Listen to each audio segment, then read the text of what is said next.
All right, I am live on Facebook and on YouTube, and I am not going to go live on the Instagram. Robert is not here right now. I am just doing a fill-in by myself. I hope that this is working because there we go. There's some people on there. As you are jumping on here, say hello because I need to make sure that this thing is working. But yeah, Robert is not going to be here today. He's not here today. And so I'm just going to be filling in, and I'm not going to be doing the Instagram simply because I don't have access right now to do that. So you guys are just going to have to deal with me today. So sorry about it. I hope this is not too bad for you guys. I did ask some questions. If you guys have questions, please place them in the comments and I will definitely get to them. Just because we were going to talk about the red light therapy today, but Robert has a lot better information. He knows a lot more about it, so I really don't want to try and dive into that with him knowing more information. So I'm going to not talk about that today, and I'm just going to simply answer some questions, and yeah, we'll just chit-chat a little bit. I have a live with my girls on my Facebook group today right after this, so I'm doing lives all night tonight. All right, so one question that I got was thoughts on protein sparing modified fasting during a cut 1 or 2 days a week. So Robert and I have the same thought process. There's a couple people jumping on, so thank you. Thanks for jumping on, saying hi, letting me know that this thing is working. But Robert and I have the same understanding or opinion about the protein-sparing modified fasting, and that is that protein is a wonderful thing. However, it's harder for your body to use or get energy simply just from protein. So we do think that it is important to be eating from a fuel source, primarily choosing fat. But we also find that when people are doing the protein sparing modified fasting, that on those days that they do that, they are not eating enough calories in general, which we do not agree with. We are very much so for team eat plenty. Even when you're in a cut, we do a lot of slow transitions. You should never be doing like 1 day of 2,000 calories and then 1 day of 1,300 calories. It's just not a thing. And most of the time when people are doing this sort of fasting, because protein is so low in calorie, it has 4 grams of, it has one calorie is every 4 I am getting all types of backwards. So for fat, every 1 gram of fat is 9 calories. For protein and carbs, every 4 grams is 1. So I'm hoping I'm getting that right because I feel all types of backwards right now. Anyways, protein does not have as many. A lot of people who are doing keto have leaned into this protein sparing modified fasting because it is kind of like the next step. It's like a little bit more typical, I would say. But we are not big fans of it.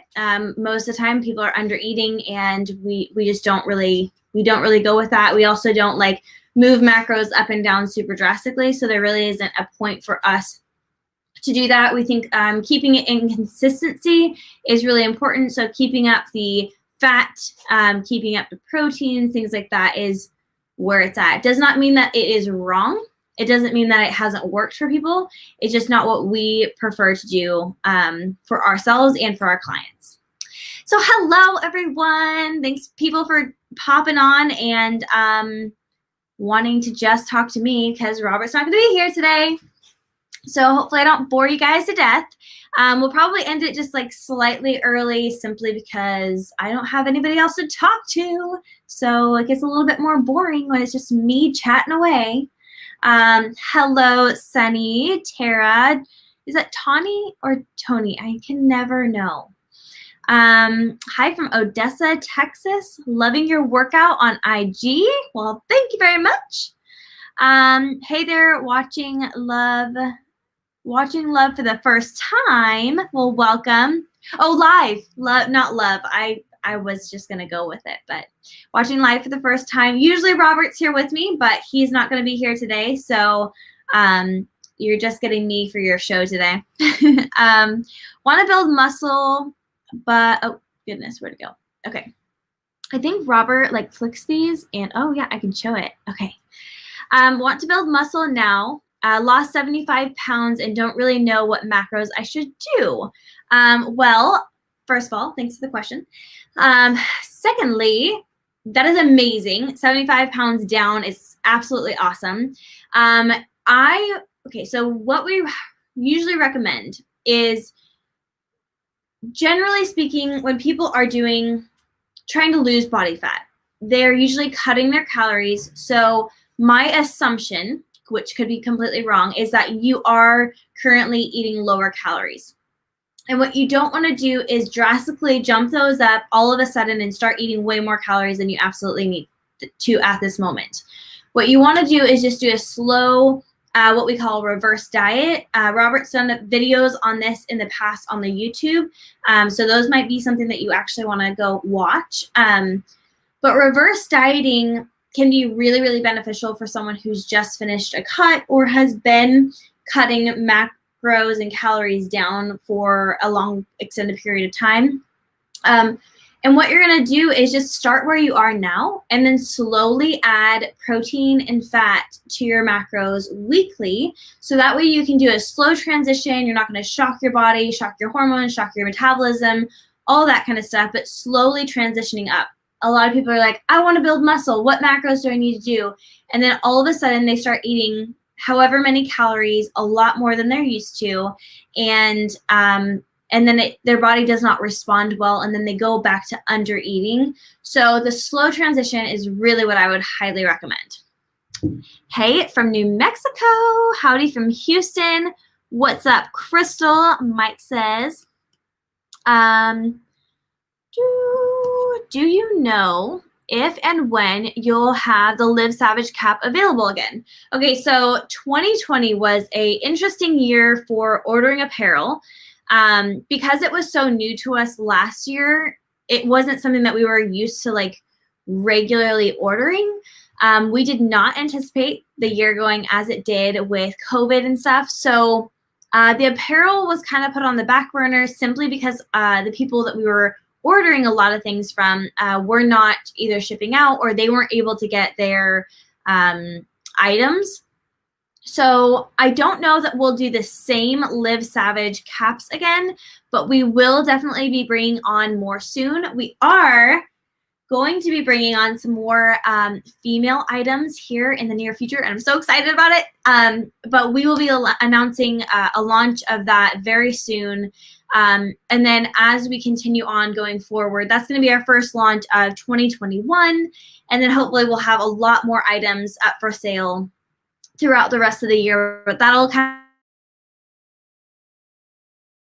of doing the apparel after all the craziness of last year. Do you have any tips on how to target triceps? I feel like even doing tricep extensions and other tricep exercises that I'm not doing good at focusing on them. Okay. Oof, that's a hard one. Okay, when I am personally doing tricep exercises, the following day or two, I will really feel it. I can't speak tonight, y'all. My favorite exercises is like an incline, like prone, so your face is down towards the bench. And then I'm just gonna show you because I'm here by myself and I have all the room. So your chest would be on a bench like this, And then you're going to hold the, I'm hoping you guys can hear me. You're going to hold the dumbbells on the side, leaning forward and straightening back. That way you have to like hold the resistance up, but then you're also only using that tricep to kick it back. It's one of my absolute favorites.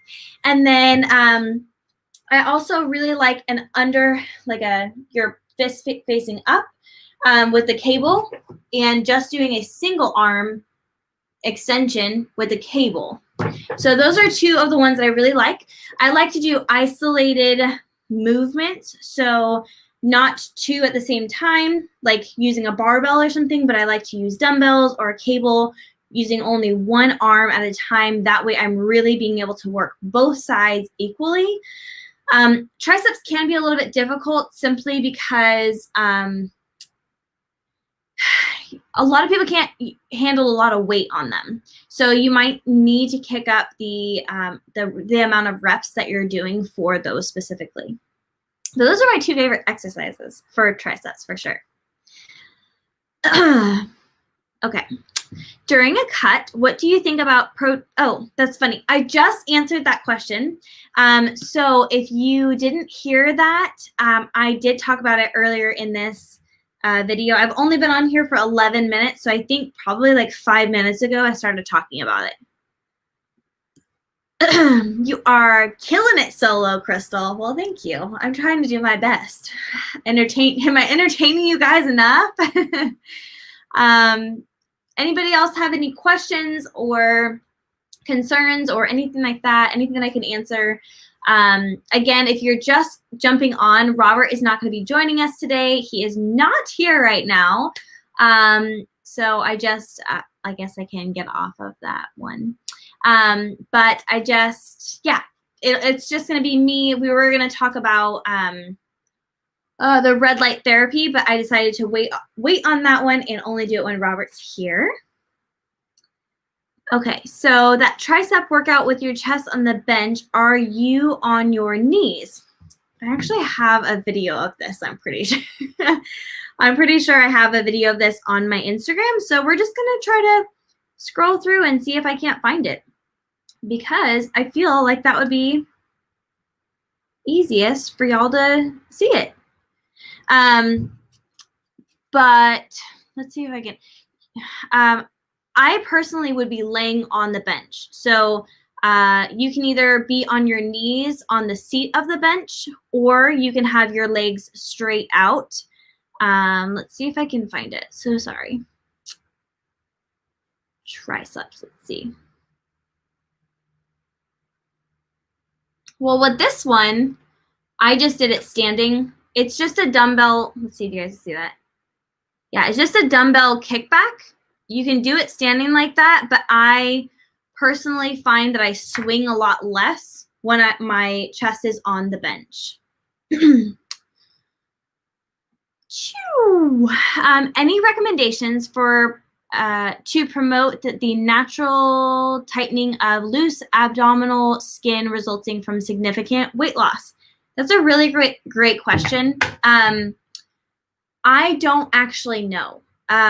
I wish that I did know. I know that a lot of people have had benefits of, fasting and things like that, but I don't exactly know. And maybe someone on here does. Has anybody used a natural way of tightening like loose abdominal skin from weight loss, or even if someone's had children and has had loose skin, that they might actually have some great responses for that as well. But I don't personally know. Okay. I'm still confused about exercise after, I'm still confused about after exercise soreness. Even though I have a great workout, I'm rarely sore the following day. Does it mean I don't do enough? Will I still be growing muscle mass?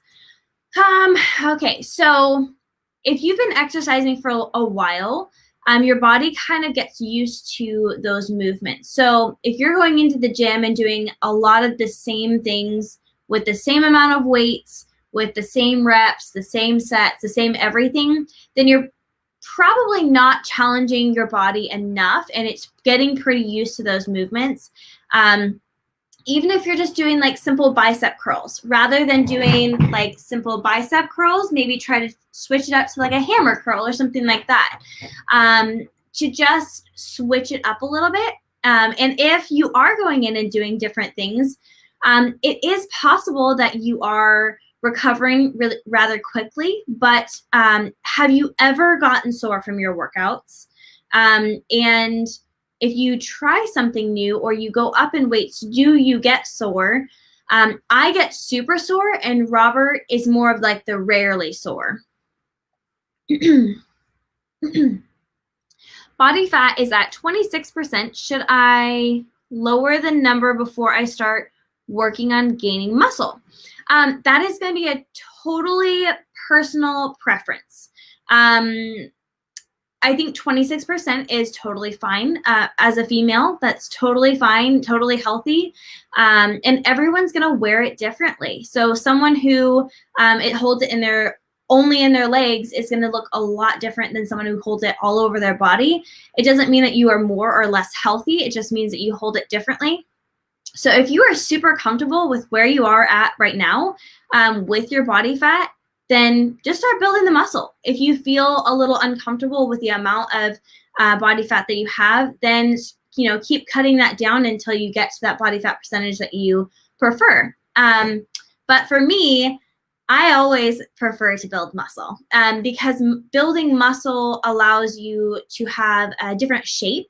So even if you are 26% or 20% or whatever percent you are, you're able to shape your body however you want it. So you can have more of a CrossFitter style body, or you can have more of a bodybuilding style body. But if your main goal is just to be lean or thin or something like that, then you're probably going to want to knock down the body fat just a little bit. But it's totally up to you and like what you want for your body, how you feel amazing in your skin. So if you feel great right now, then just build muscle on top of what you got. Collagen helped me decrease loose skin. That is great. Is there a specific brand of collagen that you would recommend? I personally use, what is it? It's white with a blue lid.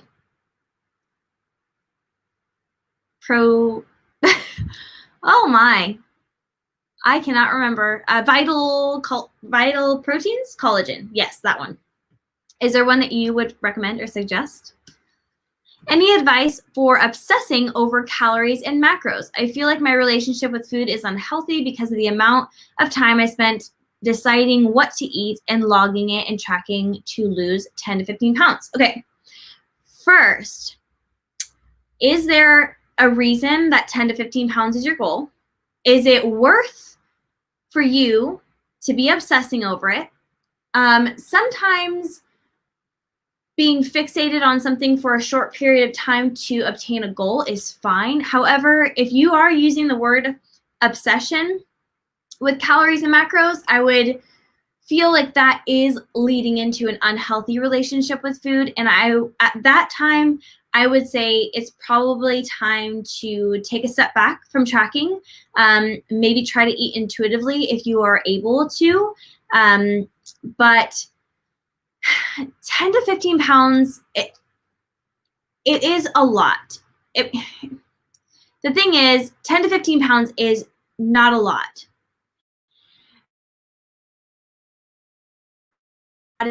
Is going to be majorly unhealthy or more healthy with the 10 or 15 pounds lost. And maybe I'm wrong because I don't know your personal situation. But I think your mental health is going to be way better and your body is going to be happier and less stressed if you are not over stressing about the food. So if it's causing you to actually obsess about your food, then I think it's time to maybe take a step back and analyze why those are your goals, and maybe see if your mental health and well-being is going to be actually better for you in the long run, or if you just want to like push through, make it through, and kind of get to those goals and then maybe back off a little bit later. Woo, do you check blood glucose and ketones? So Robert does a lot more frequently than I do. But I don't think that it's necessary if you don't have a particular goal in mind as far as what those need to be for health reasons. So for myself, I don't have any issues that I need to maintain in a certain level of ketones or blood glucose.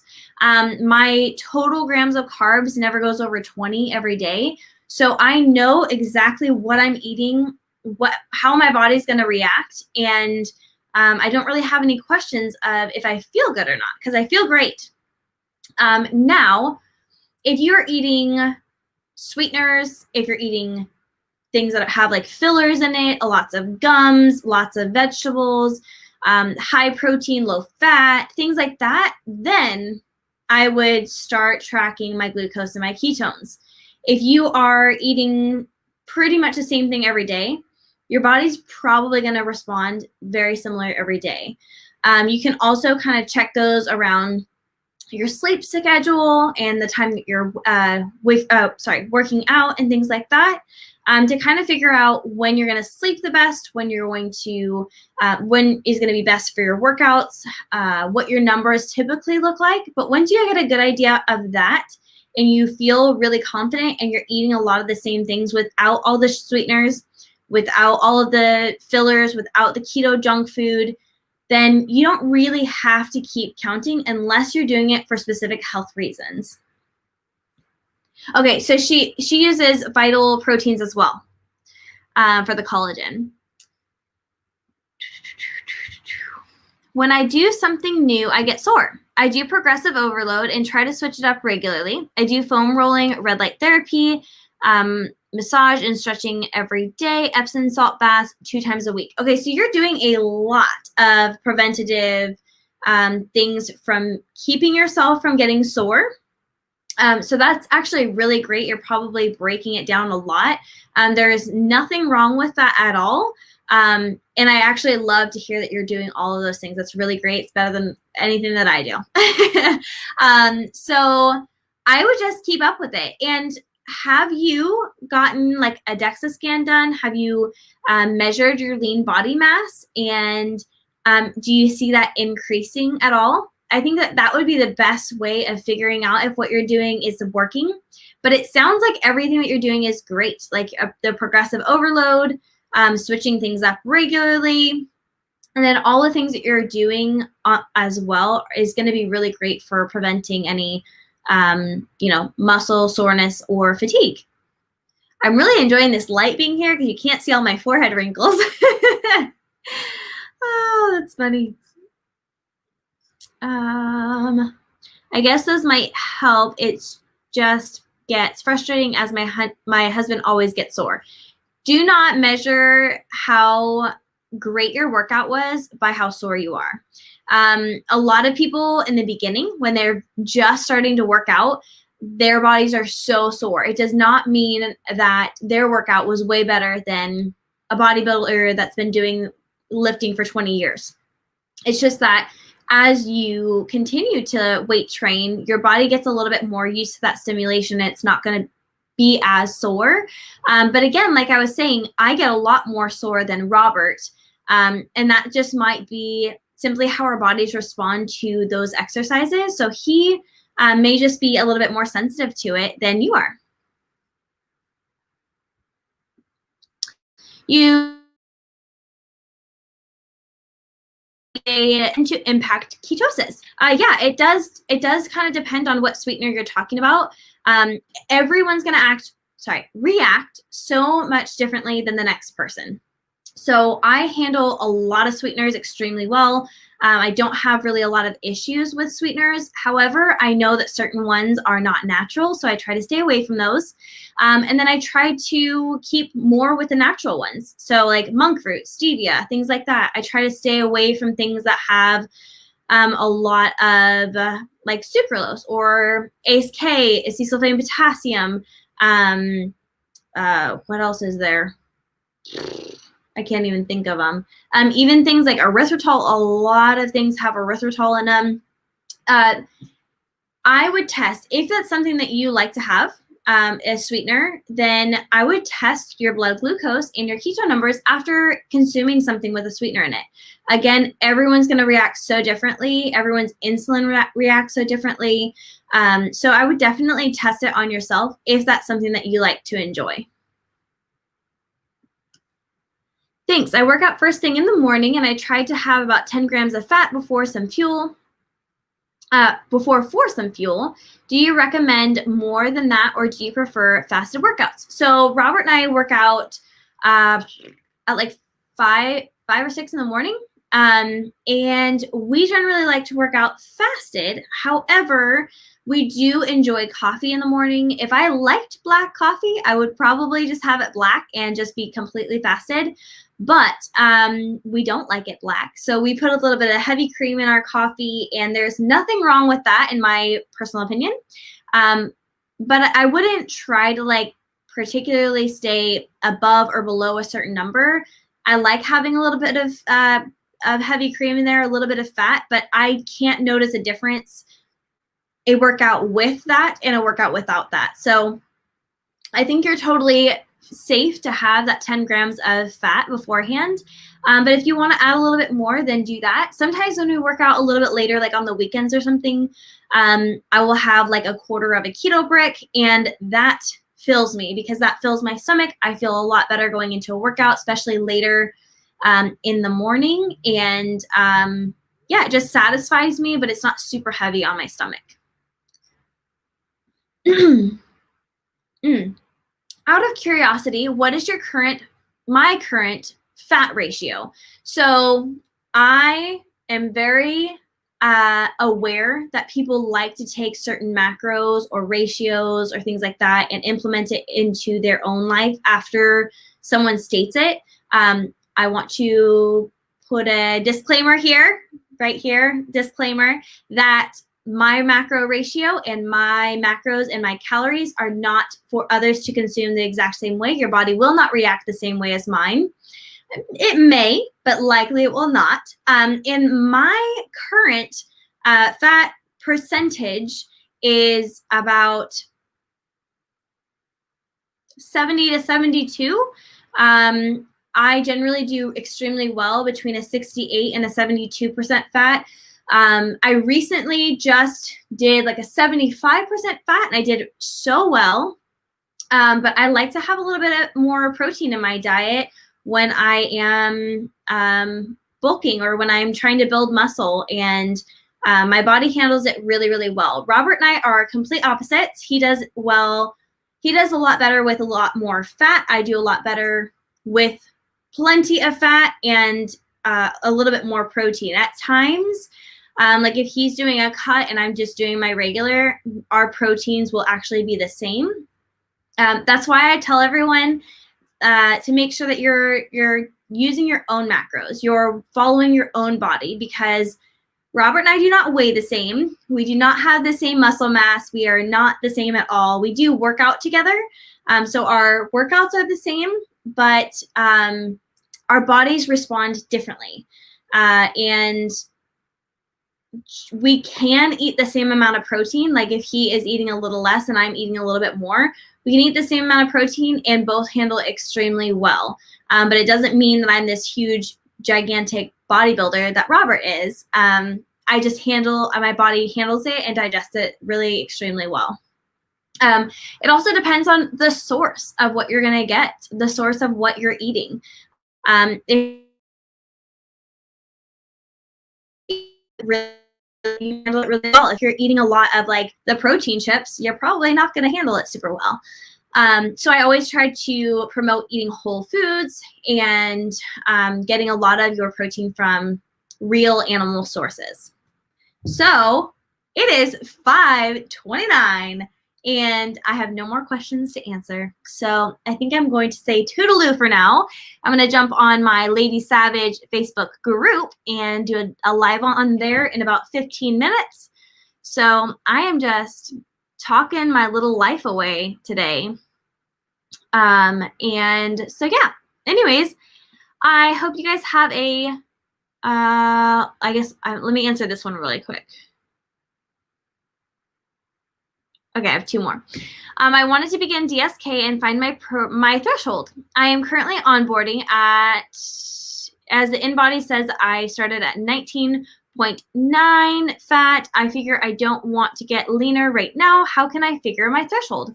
So you can do the same thing with your protein threshold, just simply by slowly increasing that protein. And you can slowly decrease the fat while keeping the same amount of calories or increasing your calories. So if your total goal is not to lose body fat, which 19.9 is a great body fat, it's very healthy. I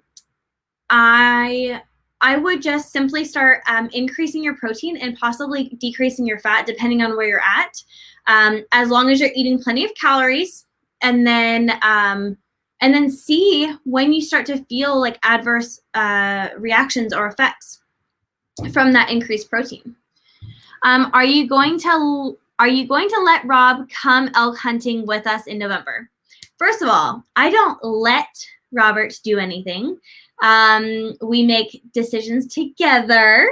I know that was probably a joke, but yeah, absolutely. I'm always down for him going hunting, getting together with other people. I think it's so wonderful. It's my favorite. I actually truly enjoy my alone time as well. So when he goes hunting, I love it. I love it for him. I love it for the amount of time that he gets with other people. I like when he brings back meat. So heck yes, please take him. November is plenty of time away that I'm sure that we could schedule something in there for sure. Thank you. Okay, I will talk to you guys later. Thanks for dealing with me while Robert's gone. I hope it wasn't too horrible for you guys. And I will talk to you guys next Wednesday. Next Wednesday, we will definitely talk about the red light therapy that we did not discuss today. So I will talk to you guys soon.